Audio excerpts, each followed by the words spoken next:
Libre albedrío, amor y providencia divina es el tema de hoy. Gracias por acompañarnos. Bienvenido, bienvenida a Lecciones de Vida o Lecciones de la Escuela Sabática. Aunque Dios es omnipotente y soberano, no determina todo lo que sucede.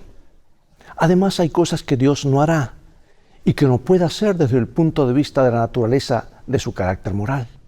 Sin embargo, la providencia divina puede transformar una situación terrible en una bendición. Por eso la lección de hoy enfatiza tres ideas principales. Número 1, la soberanía de Dios no excluye los deseos insatisfechos, porque Dios no determina todo lo que sucede. Aunque es todopoderoso, Dios se compromete moralmente con el libre albedrío humano. En consecuencia, no todo lo que sucede está de acuerdo con sus deseos, considerando las decisiones de sus criaturas moralmente libres. Dios es soberano en el sentido de que cumple su propósito providencial, o sea, su voluntad ideal, y toma en cuenta las decisiones libres de sus criaturas, que pueden ser contrarias a lo que Él prefiere como voluntad reparadora. La segunda parte de la lección nos habla de la omnipotencia de Dios. No significa que sus acciones providenciales no tengan límites. Hay cosas que Dios no hará y que no puede hacer desde el punto de vista de su carácter moral. Esta noción es significativa para nuestra comprensión de las providencias, la providencia divina en el mundo. Las acciones providenciales de Dios son coherentes con su amor y no están determinadas ni forzadas. Pero sus acciones providenciales no anulan la libre elección humana. Por lo tanto, la omnipotencia de Dios no descarta el libre albedrío de sus criaturas. Y el tema 3, la providencia divina incluye acciones ideales y correctivas. Las acciones providenciales de Dios no se definen solo en términos de voluntad ideal basada exactamente en lo que Dios desea, sino que implican acciones correctivas. Las acciones correctivas se apartan de lo que Dios prefiere para sus criaturas. Aún así, Dios puede transformar una situación que está en contra de su voluntad moral, en algo que esté alineado con su deseo moral ideal. Bueno, basado en esta introducción, ve por tu Biblia, manténla abierta en esta hermosa promesa de Jesús de San Juan capítulo 16, versículo 33. Y en un momento regresaré para que estudiemos juntos esta importante lección de vida.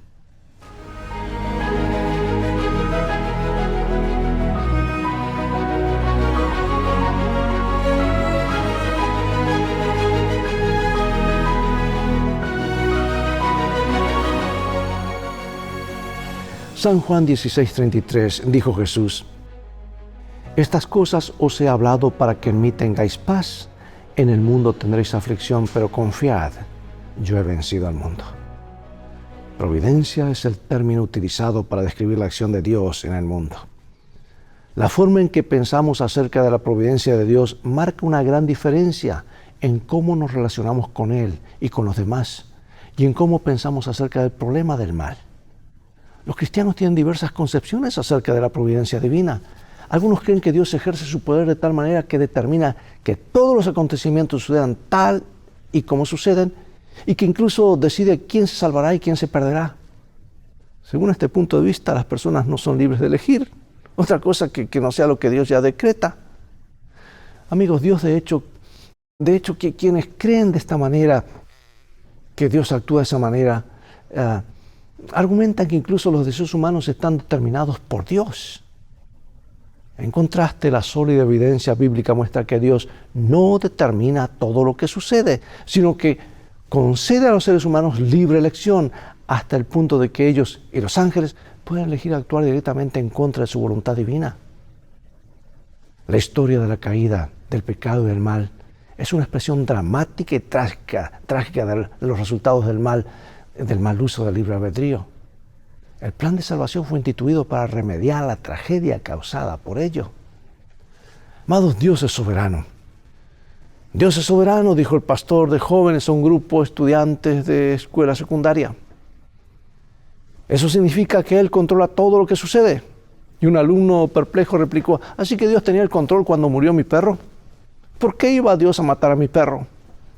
Y tratando de responder ese interrogante, el pastor respondió: es una pregunta difícil, pero a veces Dios nos hace pasar por momentos difíciles a fin de que estemos preparados para cosas aún más difíciles en el futuro. Recuerdo lo duro que fue cuando murió mi perro, pero pasar por eso me ayudó a afrontar un momento aún más difícil después cuando murió mi abuela. ¿Tiene sentido? Y tras una larga pausa, el estudiante respondió: ¿así que Dios mató a mi perro a fin de prepararme para cuando Él mate a mi abuela? Bueno, las cosas, la gente a veces asume que todo lo que ocurre es tal y como Dios quiere, que todo acontece en el mundo precisamente como Dios quería que ocurriera. Al fin y al cabo, Dios es todopoderoso, piensan. ¿Cómo podría ocurrir algo que Dios no deseara? Por lo tanto, pase lo que pase, por malo que sea, todo siempre es la voluntad de Dios. Eso es al menos lo que enseña esta teología y lo que algunos creen. Pero veamos cómo son las cosas realmente. Es que nacemos con la tendencia hacia el mal, como un coche desalineado. Nos salimos del camino constantemente. Necesitamos ser realineados por la palabra de Dios y por la mente de Dios. Leer varios versículos en Salmo, Isaías y San Lucas. Y dice así. Vamos a leerlos. Pero mi pueblo no oyó mi voz, e Israel no me quiso a mí. Los dejé, por tanto, a la dureza de su corazón, caminaron en sus propios consejos. Oh, si me hubiera oído mi pueblo, si en mis caminos hubiera andado Israel. En un momento habría yo derribado a sus enemigos y vuelto mi mano contra sus adversarios. Porque así dijo Jehová el Señor, el Santo de Israel: en descanso y en reposo seréis salvos. En quietud y en confianza será vuestra fortaleza. Y no quisistes. Por tanto, Jehová esperará para tener piedad de vosotros, y por tanto será exaltado teniendo de vosotros misericordia, porque Jehová es Dios justo. Bienaventurado todos los que confían en Él. También yo escogeré para ellos escarnios y traeré sobre ellos lo que temieron, porque llamé y nadie respondió. Hablé y no oyeron, sino que hicieron lo malo delante de mis ojos y escogieron lo que me desagrada. Jerusalén, Jerusalén, que matas a los profetas y apedreas a los que son enviados. ¿Cuántas veces quise juntar a tus hijos como la gallina a sus polluelos debajo de sus alas y no quisiste? Amados, aunque muchas personas creen que Dios siempre obtiene lo que quiere, la Biblia muestra algo muy diferente. Las Escrituras muestran una y otra vez a un Dios cuyos deseos no son satisfechos. Es decir, lo que sucede es muchas veces contrario a lo que Dios afirma que preferiría que sucediera. Por ejemplo, Él deseaba un resultado para su pueblo, pero ellos eligieron otro. Dios mismo se lamenta: pero mi pueblo no oyó mi voz. Si mi pueblo me hubiera escuchado, si en mis caminos hubiera andado Israel, en un momento habría yo derribado a sus enemigos y vuelto mi mano contra sus adversarios. Piensa en las implicaciones de cualquier teología que atribuya todo lo que sucede a la voluntad directa de Dios. ¿Qué tipo de problemas profundos, especialmente en el contexto del mal, crearía una teología así? Dios es todopoderoso, pero a lo largo de las Escrituras se manifiesta el asombroso poder de Dios. La Biblia incluye innumerables narraciones en las que Dios ejerce su poder y obra milagros. Sin embargo, y a pesar de ello, suceden muchas cosas que Dios no quiere que ocurran. Dios es todopoderoso y sostiene el mundo con su poder. De hecho, el Apocalipsis se refiere repetidamente a Dios como el Señor Todopoderoso. Este es precisamente el significado de la palabra griega así traducida: pantocrator. El hecho de que Dios es todopoderoso no solo es afirmado con palabras, sino además se manifiesta en los numerosos casos asombrosos en los que Dios usa su poder para liberar a su pueblo o interviene milagrosamente en el mundo. Sin embargo, el hecho de que Dios es todopoderoso no significa que pueda hacer cualquier cosa. Las Escrituras enseñan que hay cosas que Dios no puede hacer. Por ejemplo, 2 Timoteo 2:13 declara que Dios no puede negarse a sí mismo. Y en consecuencia, la mayoría de los cristianos están de acuerdo en que Dios es todopoderoso u omnipotente, lo que significa que Dios tiene el poder de hacer cualquier cosa que no implique una contradicción, es decir, cualquier cosa que sea lógicamente posible y coherente con la naturaleza de Dios. Que algunas cosas no son posibles para Dios porque implicaría una contradicción es evidente a la luz de la oración de Cristo en el Getsemaní. Aunque el Señor afirmó, para Dios todo es posible, resulta que también oró al Padre cuando se acercaba a la crucifixión. Padre, si es posible, pase de mí esta copa. Sin embargo, no sea como yo quiero, sino como quieres tú. Por supuesto, el Padre poseía poder absoluto para librar a Cristo del sufrimiento en la cruz, pero no podía hacerlo al mismo tiempo que salvaba a los pecadores. Tenía que hacer una cosa o la otra, no ambas. Y las Escrituras también enseñan que Dios quiere salvar a todos, pero no todos se salvarán. ¿Qué enseña este hecho sobre la realidad del libre albedrío y los límites del poder de Dios respecto de los seres a los que ha concedido esa libertad de elección? El hecho de que Dios es todopoderoso no significa que pueda hacer lo lógicamente imposible. En consecuencia, Dios no puede obligar a alguien a amarlo libremente. Si hacer algo libremente significa realizarlo sin estar determinado u obligado a hacerlo, entonces, por definición, es imposible forzar a alguien a hacer algo de manera libre o voluntaria. En resumen, Dios no puede forzar a nadie a sentir amor por Él, pues lo que obtendría en ese caso de hacerlo ya no sería amor. Dice San Mateo 22 y luego Deuteronomio 6 lo siguiente. Jesús le dijo, amarás al Señor tu Dios con todo tu corazón y con toda tu alma y con toda tu mente. Oye Israel, Jehová nuestro Dios, Jehová uno es. Y amarás a Jehová tu Dios de todo tu corazón y de toda tu alma y con todas tus fuerzas. ¿Qué enseñan estos versículos sobre la realidad del libre albedrío? El mandamiento más importante, amar a Dios, demuestra que Él desea que todos lo amen. Sin embargo, no todos aman a Dios. ¿Por qué entonces Dios simplemente no hace que todos le amen? De nuevo, porque el amor, para ser amor, debe brotar libremente del corazón. Lo dice Hebreos capítulo 6 y Tito capítulo 1.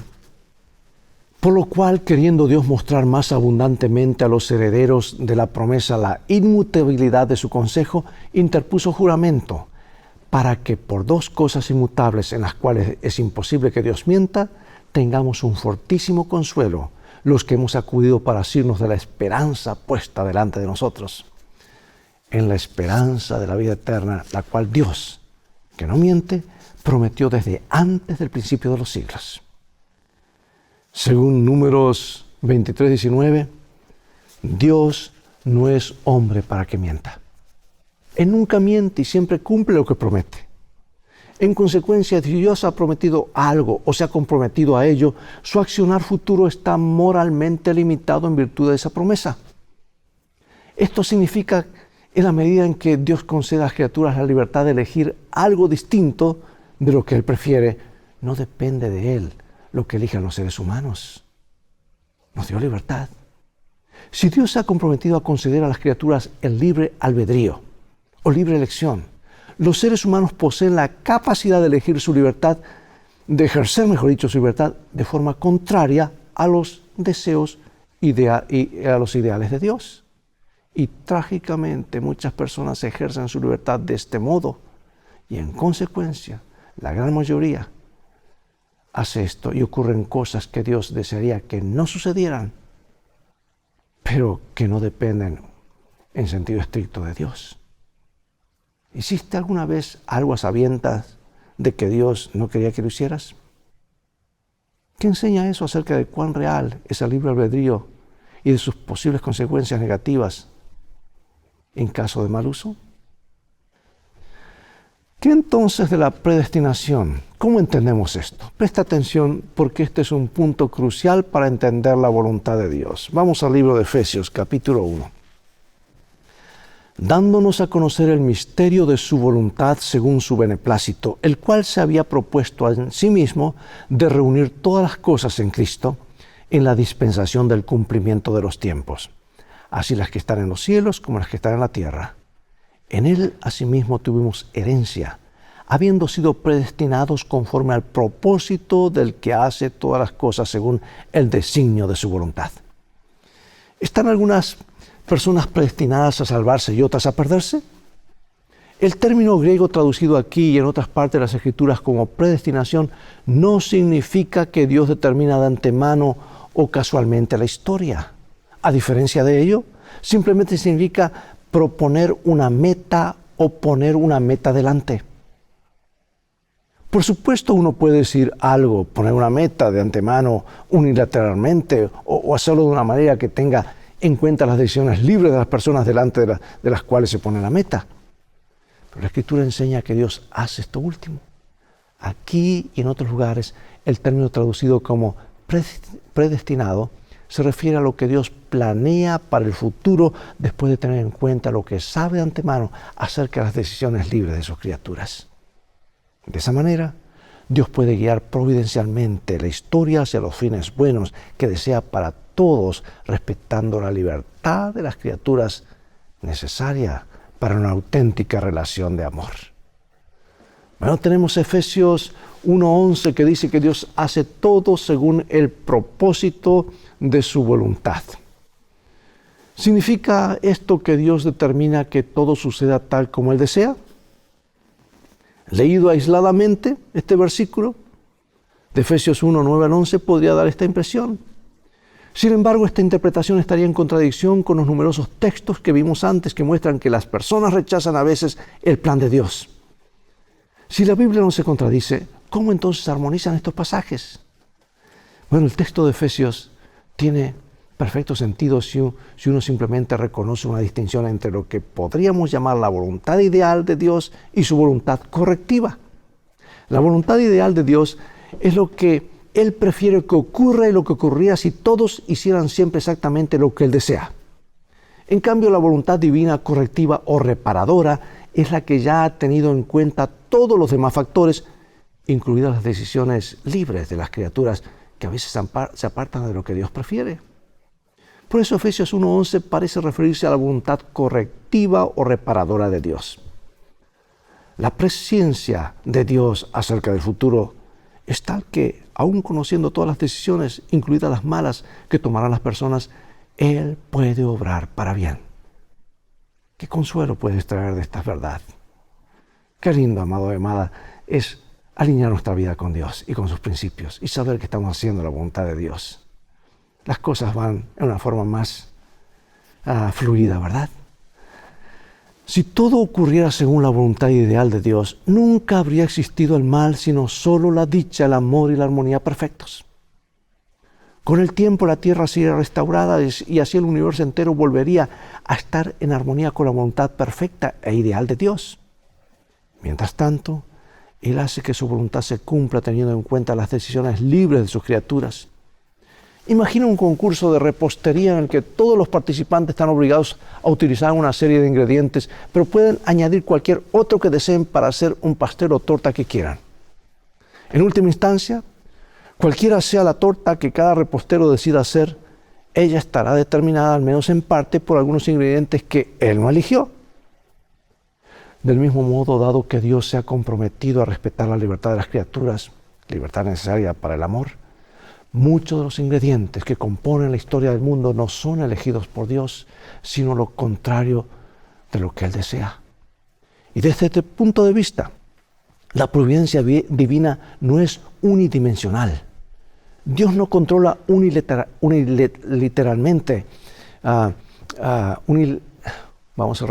unilateralmente todo lo que sucede. Este hecho implica una visión bidimensional de la providencia de Dios. Algunas de las cosas que suceden son causadas por Dios, pero otras, como todos los males, son resultado de las decisiones libres de sus criaturas. Dios no quiere que ocurran muchas de las cosas que suceden. ¿Qué esperanza nos ofrece el siguiente texto, incluso en medio de las tribulaciones? Lo leímos, Juan 16:33, una hermosa promesa. Estas cosas os he hablado, para que en mí tengáis paz. En el mundo tendréis aflicción, pero confiad, yo he vencido al mundo. Especialmente en tiempos de sufrimiento o dificultad. La fe de las personas puede flaquear porque erróneamente creen que Dios les evitará o debería evitarles el sufrimiento y las dificultades propias de esta vida. Pero Jesús advierte a sus seguidores que experimentarán dificultades y tribulaciones en este mundo, pero que hay esperanza, pues Él ha vencido al mundo. El hecho de que enfrentemos sufrimientos y dificultades no significa que Dios desea idealmente eso para nosotros. debemos tener siempre presente el panorama general del gran conflicto. Sin embargo, podemos confiar en que, aunque el mal en sí mismo no es necesario para el bien, Dios puede hacer que algo bueno resulte incluso de acontecimientos que no son buenos. Si confiamos en Dios, Él puede utilizar incluso nuestros sufrimientos para acercarnos a Él y motivarnos a ser compasivos y a cuidar de los demás. Finalizo con esta cita inspirada de mi autora favorita, seguida de unas preguntas de reflexión. Y dice así: el plan de nuestra redención no fue una reflexión ulterior, un plan formulado después de la caída de Adán. Fue una revelación del misterio que por tiempos eternos fue guardado en silencio.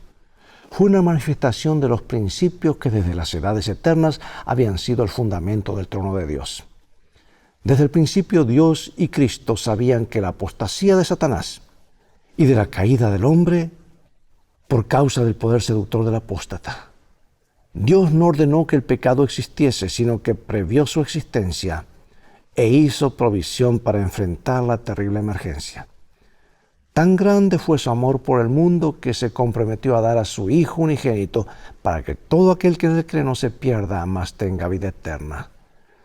Si Dios no siempre consigue lo que quiere, entonces nos preguntamos, ¿cómo influye este hecho en tu forma de pensar acerca de lo malo que ocurre en este mundo? ¿Cuáles son las implicaciones prácticas de entender que Dios tiene deseos insatisfechos? Si volvemos a la analogía acerca del certamen de repostería, podemos entender por qué, aunque Dios y Cristo sabían de la apostasía de Satanás, siguieron adelante y nos crearon. El amor tenía que estar en esta mezcla. Y el amor significa libertad.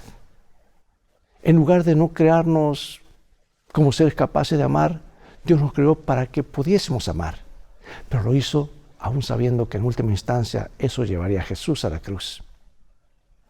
¿Qué debería decirnos la disposición de Cristo a morir en la cruz con tal de no privarnos de la libertad inherente al amor acerca de cuán sagrado y fundamental es este para el gobierno de Dios? A menudo lamentamos el mal y el sufrimiento existentes en este mundo, pero a menudo reflexionamos acerca de la tristeza que Dios mismo siente a causa de ello. ¿Qué diferencia supone para tu comprensión del mal y del sufrimiento reconocer que Dios mismo sufre a causa del mal? Preguntas para reflexionar, ¿verdad? Vamos a orar. Dios del cielo, hemos abordado un tema que tiene muchas preguntas. El mal, sus consecuencias. Pero cuánto te agradecemos que nos da la capacidad de amarte. Y esa es una de las cosas ilimitadas que todavía queda en este mundo de dolor, sufrimiento y limitaciones. La capacidad ilimitada de amarte. Queremos amarte a ti y a nuestro prójimo. Ayúdanos. Que podamos comprender claramente cuánto has dado el cielo para que podamos tenerlo todo. Dio todo para que un día lo tengamos todo. Te agradecemos por eso. Ayúdanos a serte fieles, a confiar en ti en las buenas y en las malas, sabiendo que las cosas van a terminar bien. En el nombre de Jesús oramos. Amén. Bien, es todo el tiempo que tenemos por hoy. Llegó el momento de despedirnos. Hasta el próximo programa de la serie Lecciones de Vida. Invita a otros a sintonizar este canal y transfórmate tú mismo en un canal de bendiciones. Mientras tanto, Dios te bendiga y recuerda, tú vales mucho para Jesús. Él te ama más de lo que puedes imaginar. Y en el viaje de la vida, las cosas van a terminar bien si hacemos de la Biblia nuestro GPS y a Jesús como nuestro guía. Maranata.